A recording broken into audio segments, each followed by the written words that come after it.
فعلا لما قريت الكلمات ديالها. انا اولا لما كنشوف شي اغنيه تعرضوا عليا اغاني بزاف، لكن كنت كنرفضهم.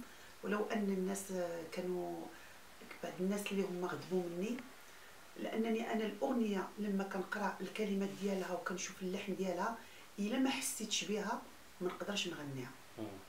وهذا دار لي واحد بعض الناس، بعض الاصدقاء اللي غضبوا مني لما رفضت لهم الاغاني، ولكن انا ما نقدرش نغني واحد الحاجه وانا ما حساش بها. فعبد الرباع الحمد لله عطاني اغاني اللي حسيت بها، لا الكلمات ولا اللحن.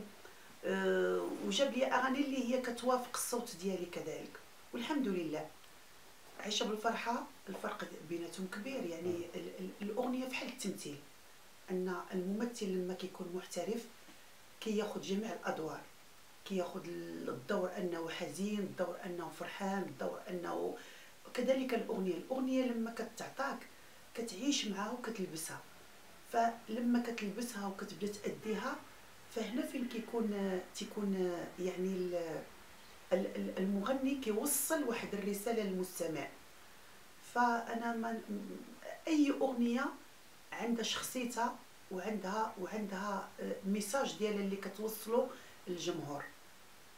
نعم. شنو الجديد دابا الان؟ عرفناك على انه غتمشي لفرنسا بدايه الاسبوع كاين المقبل، شنو اللي غادي الجديد، يكون دابا مع عبد الرباع؟ كاين الجديد، كاين اغاني اخرى ان شاء الله، وبغيت نخليها مفاجاه للجمهور.